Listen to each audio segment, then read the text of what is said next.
எனக்கு அன்பான தேவனுடைய பிள்ளைகளே, உங்களை நான் இந்த அறுவடை நேரம் தொலைக்காட்சிக்கு உங்களை அன்போடு கூட வரவேற்கிறேன்.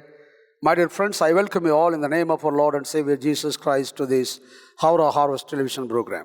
இன்றைக்கு நான் உங்களிடத்தில் பேசும்படியாய் தெரிந்து கொள்ளப்பட்ட தேவனுடைய வார்த்தை என்னவென்று சொன்னால், பிரியமானவர்களே, நீங்கள் என்ன சொல்கிறீர்களோ அது அந்த காரியங்கள் உங்களுடைய வாழ்க்கையில் நடக்கும், அது உண்டாகும். Have in your life what you say.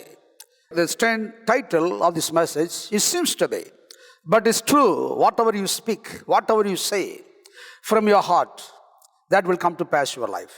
That's what the God's word says. So எனக்கு அன்பான தேவனுடைய பிள்ளைகளே, நான் பேசக்கூடிய காரியங்கள் ஒருவேளை ஒரு வித்தியாசமானதாக உங்களுக்கு இருக்கலாம், ஆனால் இது சத்தியம். பிரியமானவர்களே, இந்த கர்த்தருடைய வார்த்தையை தான் நமக்கு திருப்பி திருப்பி போதிக்கிறது. நம்முடைய இதயத்திலிருந்து நாம் எந்த காரியத்தை நாம் பேசுகிறோமோ அந்த காரியம் அப்படியே உங்களுடைய வாழ்க்கை நடக்கிறது. பிரியமானவர்களே, நாம் எதை சொல்கிறோமோ அந்த காரியத்தை நீங்கள் பெற்றுக்கொள்வீர்கள். இப்படித்தான் ஆண்டவர் இந்த திட்டங்களை கர்த்தர் உருவாக்கி இருக்கிறார். ஆமென். நீதிமொழியின் புஸ்தகம் 4ஆம் அதிகாரம் 23ஆம் வசனம் 24 வசனத்தை நீங்கள் வாசிப்பீர்கள் சொன்னால், எல்லா காவலோடும் உன் இருதயத்தை காத்துக்கொள், அதனிடத்தில் நின்று ஜீவ ஊற்று புறப்படும். வாயின் தாறுமாறுகள் உன்னை விட்டு அகற்றி உதடுகளின் மாறுபாட்டை உனக்கு தூரப்படுத்து. இங்கே சாலமோன் ஒரு பெரிய ஞானவான் சொல்கிறார். சாலமோன் ஒரு சாதாரண மனிதன் அல்ல. பிரியமானவர்களே, ஒரு ஆசீர்வதிக்கப்பட்ட கர்த்தரால் அருளப்பட்ட ஞானத்தை உடைய ஒரு மனிதன், ஒரு பெரிய ராஜா. அவருடைய ஞானத்தை கண்டு உலகமே வியந்தது. அநேக ராஜாக்கள் வியந்தார்கள், மக்கள் வியந்தார்கள். பிரியமானவர்களே, ஆண்டவர் சொல்லும்போது சொன்னார், உன்னை போல ஒரு ஞானவான் இருந்ததிலே இன்னொரு ஞானவான் பிறக்கப் போவதும் இல்லை என்று சொன்னார். அப்பேற்பட்ட ஒரு மனிதன் சொல்கிறார், உன்னுடைய இருதயத்திலிருந்து ஜீவ ஊற்று புறப்பட வேண்டும் என்று சொன்னால் உன் வாயின் தாறுமாறுகளை என்ன செய்ய வேண்டும்? விட்டு அகற்ற வேண்டும். அது மட்டுமல்ல, உதடுகளின் மாறுபாட்டை உனக்கு தூரப்படுத்த வேண்டும். எனக்கு அன்பான தேவனுடைய பிள்ளைகளே, உங்களுடைய வாயின் வார்த்தைகள் உங்கள் வாழ்க்கையை, உங்களுடைய எதிர்காலத்தை, உங்களுடைய ஆசீர்வாதத்தை அது பாதிக்கிறதா இருக்கிறது. பிரியமானவர்களே, தாறுமாறான வார்த்தைகள், அது மட்டுமல்ல மாறுபாடான உதடுகள். மாறுபாடான உதடு என்று சொன்னால் என்ன தெரியுமா? பிரியமான, இங்கே பாருங்க, இப்பொழுது என்னை கர்த்தர் ஆசீர்வதிக்கிறான்னு சொல்வார்கள், அடுத்த அரை மணி நேரத்தில் என் வாழ்க்கையில் எதுவுமே சரியாக நடக்க மாட்டேன்னு சொல்லுவாங்க. தாறுமாறான மாறுபட்ட உதடுகள். அது மட்டுமல்ல, தாறுமாறான உதடு என்று சொன்னால் எதை பேச வேண்டும் என்ற ஞானம் இல்லாதவர்கள். அவர்கள் பொல்லாதவைகளை பேசுவார்கள், எதிர்மறையானவைகளை பேசுவார்கள், அவர்கள் ஆசீர்வாதமானவைகளை பேச மாட்டார்கள், இந்த கர்த்தருடைய வார்த்தையை பேச மாட்டார்கள். எதிர்காலத்தில் தேவன் அவர்களுக்காக வைத்திருக்கக்கூடிய அந்த பொக்கிஷத்தை, ஆசீர்வாதத்தை அவர்கள் பேச மாட்டார்கள், செழிப்பை பேச மாட்டார்கள். அதான் சாலமோன் சொல்றாரு, உங்களுடைய இதயத்திலிருந்து ஜீவ ஊற்று புறப்பட வேண்டும் என்று சொன்னால் நீங்கள் தாறுமாறான வார்த்தைகளை அகற்ற வேண்டும், மாறுபட்ட உதட்டை என்ன செய்யணும்? தள்ளி வைக்க வேண்டும். இன்றைக்கு நம்முடைய வாழ்க்கை அழிக்கக்கூடிய காரியம் பொய், பெருமைகள், இல்லாத காரியங்களை பேசுதல். தேவனுடைய வார்த்தை சொல்கிறது, பொய்யான உதடை கர்த்தர் அருவருக்கிறார் என்று வேதம் சொல்கிறது. பிரியமானவர்களே, இதை பார்க்கிறோம். மத்தேயு எழுதின சுவிசேஷம் 12ஆம் அதிகாரம் 34ஆம் வசனம் 35ஆம் வசனத்தை நீங்கள் வாசிப்பீர்கள் சொன்னால், அங்கே யோவான் சாணன் சொல்றாரு, விரியன் பாம்பின் குட்டிகளே, நீங்கள் பொல்லாதவர்களாக இருக்க நலமானவைகளை எப்படி பேசுவீர்கள்? இதயத்தின் நிறைவினால் வாய் பேசும். நல்ல மனுஷன் இருதயமாகிய நல்ல பொக்கிஷத்திலிருந்து நல்லவைகளை எடுத்து காட்டுகிறான். பொல்லாத மனுஷன் பொல்லாத பொக்கிஷத்திலிருந்து பொல்லாதவைகளை எடுத்து காட்டுகிறான். ஆமென். இங்கே பார்க்கிறோம், ஒரு நல்ல மனிதன் தன்னுடைய இதயத்திலிருந்து நல்லவைகளை பேசுகிறவனாயிருக்கிறான். ஆனால் பொல்லாத மனிதன் எப்படி இருக்கிறான் சொன்னால், பொல்லாதவைகளை பேசுகிறவனாயிருக்கிறான். எனக்கு அன்பான தேவனுடைய பிள்ளைகளே, இங்கே ஆண்டவராக இயேசு கிறிஸ்து நமக்கு என்ன சொல்ல வருகிறார் சொன்னால், நீங்கள் எந்த காரியத்தை பேசுகிறீர்கள் என்பதை குறித்து எச்சரிக்கையாக இருக்க வேண்டும். இங்கே கர்த்தருடைய வார்த்தை சொல்கிறது, நாம் விரியன் பாம்பின் குட்டிகளாக இருக்கிறோம். விரியன் பாம்பின் வாயிலிருந்து ஒரு நல்லவைகள் வராது, அது மனிதனை கொல்லக்கூடிய விஷத்தை கக்கக்கூடிய ஒரு ஜீவனாக இருக்கிறது. இன்றைக்கு அநேகருடைய வாழ்க்கை அழிந்து போவதற்கும், மரணம் அவர்களை ஆண்டு கொள்வதற்கும், தரித்திரம் அவர்களை ஆண்டு கொள்வதற்கும், ஒரு செழிப்பில்லாத வாழ்க்கை வாழ்வதற்கும், ஒரு கடனுள்ள வாழ்க்கை வாழ்வதற்கும், நிம்மதியற்ற வாழ்க்கை வாழ்வதற்கும் காரணம் அந்த எதிர்மறையான கர்த்தருடைய வார்த்தைக்கு ஒரு எதிர்மறையான வார்த்தைகளை நாம் பேசுவதினால் நம்முடைய வாழ்க்கை இப்படிப்பட்டதான வாழ்க்கை உடையவளாக இருக்கிறோம். ஆகவேதான் அருமையான தேவனுடைய பிள்ளைகளே, கர்த்தருடைய வார்த்தை நமக்கு என்ன சொல்கிறதுன்னு சொன்னால், நாம் நம்முடைய விசுவாசத்தை, கர்த்தர் நமக்காக சம்பாதித்து வைத்திருக்கக்கூடிய ஆசீர்வாதங்களை நாம் பேச வேண்டும். இந்த கர்த்தருடைய வார்த்தையை நாம் என்ன தியானிக்கிறோம், அந்த கர்த்தருடைய வார்த்தை நம்மை குறித்து என்ன சொல்கிறதோ அதை தைரியமாக விசுவாசத்தோடு நாம் என்ன செய்ய வேண்டும் என்று சொன்னால் நாம் பேசுகிறவர்களாக இருக்க வேண்டும். இன்னைக்கு அநேக நேரங்களில் மனிதர்கள் அவர்கள் எங்கே வாழ்கிறார்கள் சொன்னால், அவர்கள் எந்த காரியத்தை பேசுகிறார்களோ அங்கே தான் அவர்கள் வாழ்கிறார்கள். ஏன்னு சொன்னால் அவர்கள் வாழக்கூடிய அந்த சூழ்நிலையை அவர்களை உருவாக்குறதை பார்க்கிறோம். எனக்கு அன்பானவர்களே, I can say your world is creating your environment. The environment where you live in, that was created by your words. Hallelujah. நீங்கள் எதை நீங்கள் பேசுகிறீர்களோ அந்த வார்த்தை உங்களுடைய சூழ்நிலைகளை உருவாக்குகிறது. நீங்கள் வெற்றியை பேசும்பொழுது அது வெற்றியுள்ள சூழ்நிலையை உருவாக்குகிறது. தோல்வியை பேசும்போது தோல்வியுள்ள சூழ்நிலையை உருவாக்குகிறது. நீங்கள் நோய்களை பேசும்போது நோய்க்குரிய சூழ்நிலையை உருவாக்குகிறது. எனக்கு அருமையான தேவனுடைய பிள்ளைகளே, நீங்கள் வாழக்கூடிய சூழ்நிலை அது உங்களால் உருவாக்கப்பட்டது பிரியமானவர்களே. ஏன்னு சொன்னால் உங்களுடைய வாயின் வார்த்தைக்கு உங்களுடைய சூழ்நிலை உருவாக்கக்கூடிய வல்லமை உள்ளது என்று தேவனுடைய வார்த்தை சொல்லுகிறது. ஆகவேதான் நீங்கள் என்ன பேசுகிறீர்களோ அதை குறித்து எச்சரிக்கையாய் இருக்க வேண்டும். ஏன்னா நல்ல மனிதர்கள், ரட்சிக்கப்பட்டவர்கள், கர்த்தரை விசுவாசிக்கிறவர்கள் நல்லவைகளை பேசுகிறார்கள். ஆனால் கெட்டவர்கள் அவர்கள் கெட்டவைகளை பேசுகிறவர்களாக இருக்கிறார்கள் பிரியமானவர்களே. இன்றைக்கு அநேக நேரங்களில் ஏன் தோல்விகள் உண்டாகிறது, ஏன் அவர் வாழ்க்கையில் ஆசீர்வாதங்களை பெற்றுக்கொள்ள முடியவில்லை என்று சொன்னால், ஒரு தவறான சிந்தனைகள். தவறான சிந்தனை தவறான விசுவாசத்தை கொண்டு வரும். தவறான விசுவாசம் தவறான வார்த்தைகளை கொண்டு வரும் பிரியமானவர்களே. நீங்கள் சரியானவற்றை என்ன செய்ய வேண்டும் என்று சொன்னால் நீங்கள் யோசிக்க வேண்டும், அதை நீங்கள் சிந்தித்துக் கொண்டிருக்க வேண்டும். அதனால் தேவனுடைய வார்த்தை மறுபடியும் சொல்கிறது, நீங்கள் கர்த்தருடைய வார்த்தையை நீங்கள் என்ன செய்ய வேண்டும், தியானிக்க வேண்டும் என்று சொல்கிறது பிரியமானவர்களே. ஆண்டவர் தான் யோசுவாவுக்கு சொன்னார், என்னுடைய வார்த்தைகளை தியானிக்க வேண்டும் என்று சொன்னார். ஜீவ ஊற்று வர வேண்டும் என்று சொன்னால் கர்த்தருடைய வார்த்தையை நீங்கள் விசுவாசிக்க வேண்டும். தவறான சிந்தனைகள் தவறான விசுவாசத்தை கொண்டு வரும். தவறான விசுவாசம் தவறான வார்த்தைகளை நம்மை பேச வைக்கும். இன்னைக்கு ஒரு மனிதன் தவறான வார்த்தைகளை பேசுவதற்கு, தோல்வியானவைகளை பேசுவதற்கு, பாவமானவைகளை பேசுவதற்கு, கசப்பானவைகளை பேசுவதற்கு, பொறாமையானவைகளை பேசுவதற்கு என்ன காரணம் என்று சொன்னால் அவனுடைய தவறான சிந்தனை பிரியமானவர்களே. அந்த தவறான சிந்தனையை அவன் விசுவாசிக்க ஆரம்பிக்கிறான். அவன் எதை விசுவாசிக்கிறானோ அதை பேசுகிறவனாக இருக்கிறதை பார்க்கிறோம். ஹல்லேலூயா. இதை பார்க்கிறோம். ஆண்டவராகிய தேவன் இந்த வார்த்தையை நமக்கு என்ன சொல்கிறான் என்று சொன்னால், கொடுத்த ஆசீர்வாதம் என்ன தெரியுமா? அதாவது விசுவாசம் உள்ள அறிக்கை என்ன செய்யும், ஒரு வெற்றியை நம்ம வாழ்க்கையில் கொண்டு வரும் பிரியமானவர்களே. நீங்கள் சரியானவற்றை விசுவாசிக்கும் போது, இந்த கர்த்தருடைய வார்த்தை என்ன சொல்லுகிறதோ அதை நீங்கள் விசுவாசிக்கும் போது அது உங்களுடைய வாழ்க்கையில் தோல்வியே அல்ல, அது வெற்றியை கொண்டு வருகிறதா இருக்கிறது. So when you confess faith, that brings the faith victorious life. அது விசுவாசமான ஒரு வெற்றியுள்ள வாழ்க்கை. ஹல்லேலூயா. நான் நடக்கும்போது ஒரு வெற்றியுள்ள மனிதனாக நடப்போம். இங்கே பார்க்கிறோம், அநேகர் ஒருவேளை நம்முடைய கரத்தில் பணம் இல்லாமல் இருக்கலாம், ஒருவேளை இன்னைக்கு நம்ம பேசக்கூடிய காரியம் நம்ம வாழ்க்கை இல்லாமல் இருக்கலாம். ஆனால் விசுவாசத்தில் நீங்கள் ஐஸ்வர்யவான்களாக இருக்கிறீர்கள், விசுவாசத்தில் வெற்றியுள்ளவர்களாக இருக்கிறீர்கள். ஏனால் வெற்றியை விசுவாசிக்கிறீர்கள். இந்த கர்த்தருடைய வார்த்தையை நீங்கள் அறிக்கை செய்கிறவர்களாக இருக்கிறீர்கள் பிரியமானவர்களே. ஆனால் ஒரு நாள் வரும், இன்றைக்கு நீங்கள் பேசக்கூடிய காரியங்கள் உங்களுடைய கண்களுக்கு தெரியாமல் இருக்கலாம். ஆனால் ஒரு நாள் வரும்போது இந்த உலகம் அதை காணும் பிரியமானவர்களே. ஆகவேதான் விசுவாசத்தை நீங்கள் அறிக்கையிடும் போது அது வெற்றியை உங்களுடைய வாழ்க்கையில் கொண்டு வரும் பிரியமானவர்களே. ஹல்லேலூயா. இன்னைக்கு அநேக நேரங்களில் ஒரு வெற்றி இல்லாத ஒரு வாழ்க்கைக்கு என்ன காரணம், ஒரு ஆசீர்வாதம் இல்லாததுக்கு என்ன காரணம் என்று சொன்னால், இன்னைக்கு அநேக மனிதர்கள் விசுவாசியுடைய வாழ்க்கையில் ஒரு அறிக்கையிடுதலை ஒரு குறிப்பிட்ட நேரத்தில் அவர்கள் அறிக்கையிடுவார்கள், மற்ற நேரங்களில் அவர்கள் மறந்து போவார்கள். ஒருவேளை இந்த செய்தியை கேட்டுக்கொண்டிருக்கிற சகோதரி சகோதரியே, இப்பொழுது என்னுடைய செய்தியை கேட்டுக்கொண்டிருக்கிறாய்.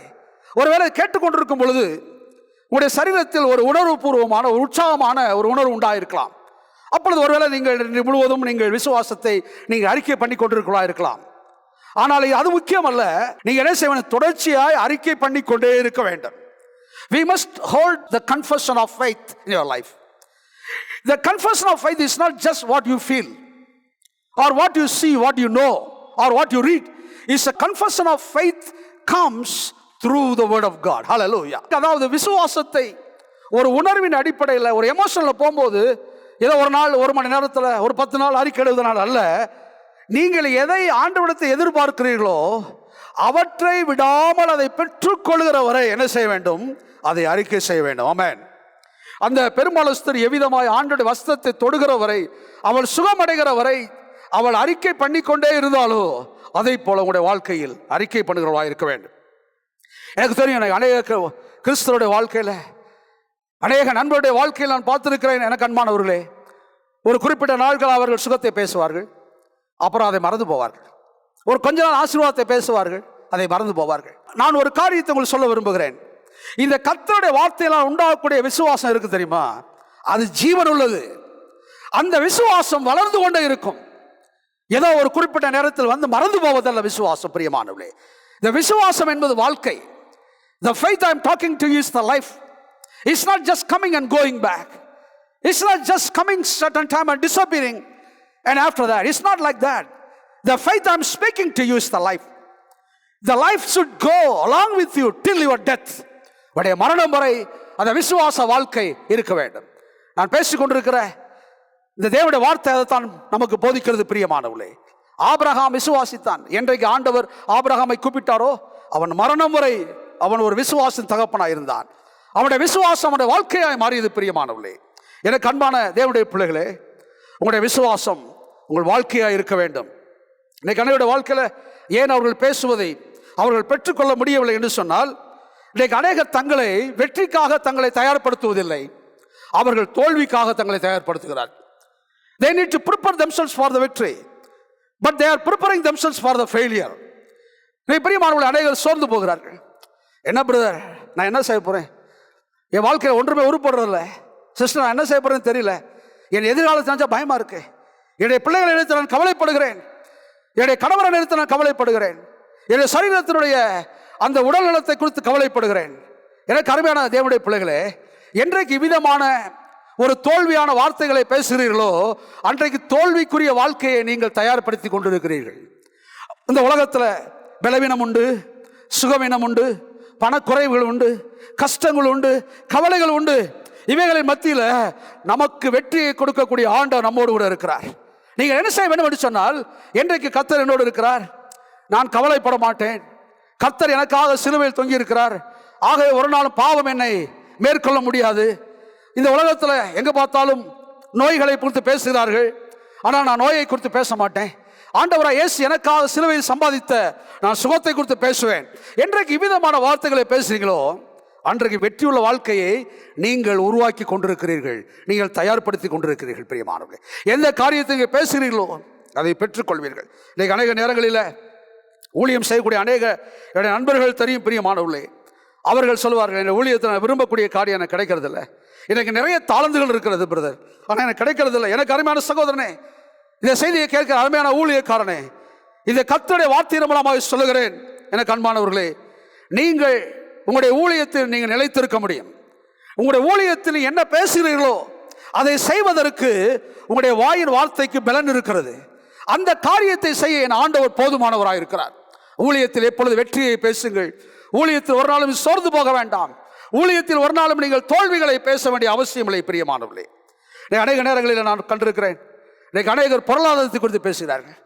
என்னிடத்து கையில் பணம் இல்லை, கஷ்டப்படுகிறேன், எனக்கு உதவி செய்வர்கள் கிடையாது, என் ஊழியத்தை தாங்கக்கூடியவர்கள் கிடையாது.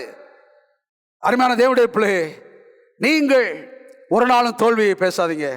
எனக்கு ஆண்டவர் இதை செய்வார், எனக்கு தேவையான பணத்தை ஆண்டவரன் கொடுப்பார், என் குடும்பத்துக்கு தேவையான பணத்தை கர்த்தர் கொடுப்பார், என்னுடைய வியாபாரத்துக்கு தேவையான பணத்தை கொடுப்பார், என் பிள்ளைகளுக்கு தேவையான பணத்தை கொடுப்பார், இவ்வளவு பணத்தை எனக்கு ஆண்டவர் கொடுப்பார், எனக்கு இவ்வளவு தேவைகளை கர்த்தர் சந்திப்பார் என்ற விசுவாசம் உள்ளதை பேச வேண்டும்.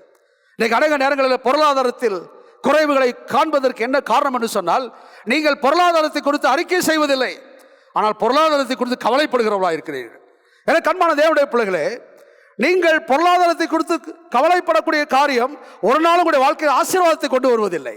ஆண்டவராகிய தேவன் உங்களை ஆசீர்வதிப்பதற்கு அவர் மன விருப்பமுடையவராக இருக்கிறார். பொருளாதாரத்தை குறித்து பேச வேண்டாம். நான் ஒருவேளை பணத்தை குறித்து பேசுகிறேன் என்று நீங்கள் தவறாக எண்ண வேண்டாம். இந்த உலகத்தில் பணம் இல்லாமல் வாழ முடியாது. இந்த உலகத்தில் ஒரு பழமொழி சொல்வார்கள், பணம் இல்லாதவனுக்கு இந்த உலகம் இல்லை. இந்த பொருளாதார உலகத்தை கர்த்தர் உண்டு பண்ணி இருக்கிறார். ஆண்டவருடைய ஊழியத்தில் யூதாசு பணத்தை சுமக்கிற ஒரு மனிதனாக இருந்தான். ஆண்டவருடைய ஊழியத்துக்கும் பணம் தேவையாக இருந்தது. என்னுடைய வாழ்க்கையில் அநேக நேரத்தை பணத்தை குறித்து கவலைப்பட்ட நாட்கள் உண்டு. ஒரு நாள் சத்தியத்தை அறிந்து கொண்டேன். அன்றைக்கு கவலைகள் எடுத்து போட்டேன். ஆண்டவரோடு சொல்லுவேன், எனக்கு இவ்வளவு தேவை, எனக்கு ஆண்டவர் கொடுக்க போதுமானவராக இருக்கிறார். உங்களுடைய பொருளாதாரத்தில் விசுவாசத்தை பேசுங்கள் பிரியமானவர்களே. அப்பொழுது உங்களுடைய ஊழியமாக இருக்கட்டும், உங்களுடைய குடும்பமாக இருக்கட்டும், உங்களுடைய தனிப்பட்ட வாழ்க்கையாக இருக்கட்டும், உங்களுடைய பிள்ளைகளுடைய வாழ்க்கையாக இருக்கட்டும், தேவையான பணங்களை கர்த்தர் கொடுக்க போதுமானவராக இருக்கிறார். ஹல்லேலூயா. இன்னைக்கு அநேக நேரங்களில் பிரியமானவர், நாம் விரும்பக்கூடிய காரியத்தை நாம் ஏன் பெற்றுக்கொள்ள முடியவில்லை என்று சொன்னால், பிரியமானவர்களே, நாம் நினைக்கிறோம், என் வாழ்க்கையில் நான் யோசிக்கிறது, என் வாழ்க்கையில் நான் எதிர்பார்க்கறது ஒரு நாள் என் வாழ்க்கை நடக்கிறது இல்லை பிரதர்ன்னு சொல்கிறோம். இல்லை பிரியமானவர்களே, நீங்கள் எதிர்பார்க்கிறது நடக்காததுக்கு என்ன காரணம் என்று சொன்னால், நீங்கள் எதிர்பார்ப்பதை நீங்கள் ஒரு நாள் எதிர்பார்க்கறது இல்லை. அதான் முக்கியமான காரியம். நான் சொல்லக்கூடிய காரணத்தை எவ்வளவு புரிஞ்சிருக்கேன்னு தெரியல. What you expect you never expect for that. அருமையான தேவனுடைய பிள்ளைகளே, எதிர்பார்க்கிறோம் என்று சொல்கிறோம், ஆனால் அந்த காரியத்தை எதிர்பார்த்து நாம் காத்திருக்கிறது இல்லை. நான் ஒரு காரியத்தை சொல்கிறேன், நான் பேசக்கூடிய ஆண்டவர், நீ எதிர்பார்க்கக்கூடிய காரியத்தை அதை பெற்றுக்கொள்கிற வரை நீ எதிர்பார்க்க வேண்டும் என்று என் ஆண்டவர் விரும்புகிறார். அதுவரை நீ அறிக்கையிட வேண்டும் என்று ஆண்டவர் விரும்புகிறார். இன்னைக்கு அநேகர் என்ன சொல்றாங்க தெரியுமா? நான் எதிர்பார்க்கக்கூடிய காரியம் எனக்கு கிடைக்கல என்று சொல்கிறார்கள். ஆனால் எதிர்பார்க்கக்கூடிய காரியத்தை என் ஆண்டவர் இடத்தில் நான் எதிர்பார்த்து காத்து கொண்டிருக்கிறேன் என்று சொல்கிறவர்கள் கிடையாது. என்ன சொல்லணும் தெரியுமா? நான் எதிர்பார்க்கக்கூடிய காரியத்தை நான் எதிர்பார்த்து கிறிஸ்து இயேசுவுக்குள் காத்து கொண்டிருக்கிறேன் என்று அறிக்கை பண்ணுவோம். எனக்கு அன்பான தேவனுடைய பிள்ளைகளே, உங்களுடைய அறிக்கை நலமானதாக இருக்க வேண்டும், வெற்றியுள்ளதாக இருக்க வேண்டும், ஆசீர்வாதமானதாக இருக்க வேண்டும். அப்பொழுது நீங்கள் அறிக்கை பண்ணக்கூடிய காரியத்தை என் தேவன் கொடுக்க போதுமானவராக இருக்கிறார். ஆமென், ஆமென்.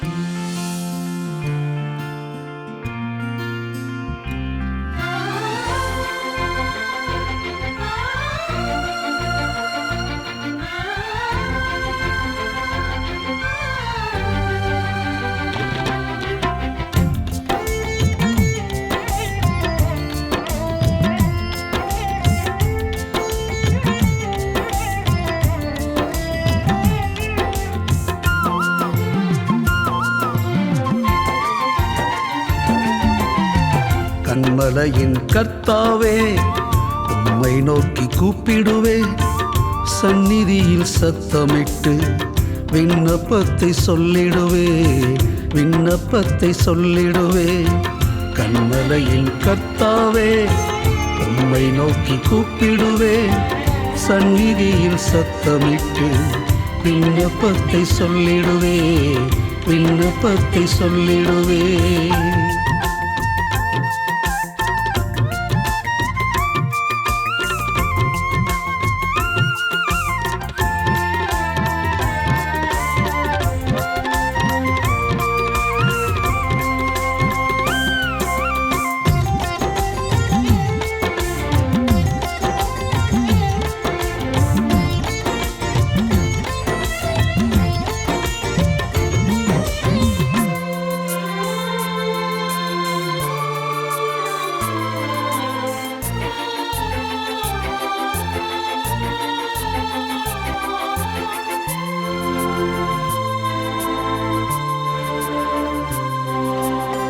பலனாகிய தேவனே, உமக்கு ஸ்தோத்திரம். அரணாக இருப்பவரே, உமக்கு ஸ்தோத்திரம். சகாயத்தை அருள்பவரே, உமக்கு ஸ்தோத்திரம். ரட்சிப்பை தருபவரே, உமக்கு ஸ்தோத்திரம். ரட்சிப்பை தருபவரே, உமக்கு ஸ்தோத்திரம். கன்மலையின் கர்த்தாவே, உம்மை நோக்கி கூப்பிடுவே, சந்நிதியில் சத்தமிட்டு விண்ணப்பத்தை சொல்லிடுவே, விண்ணப்பத்தை சொல்லிடுவே.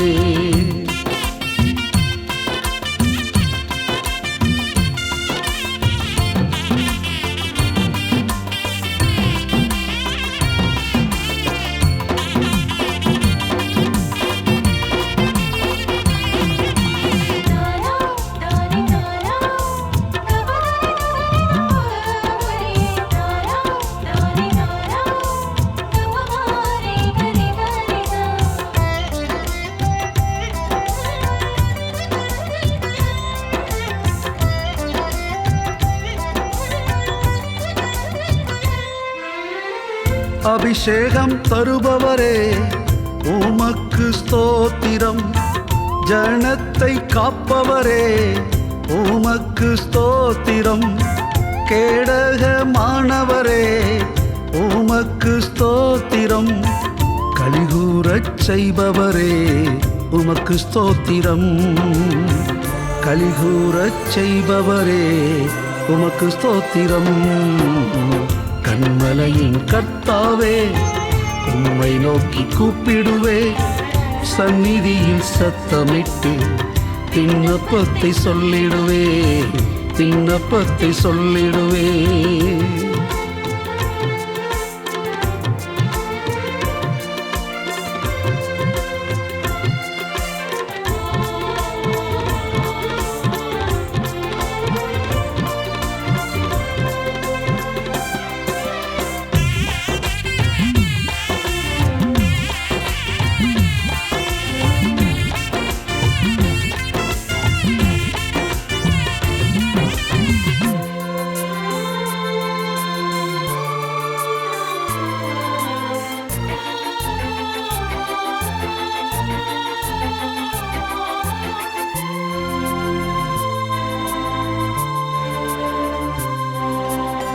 நம்பிக்கைக்கு உரியவரே உமக்கு ஸ்தோத்திரம்.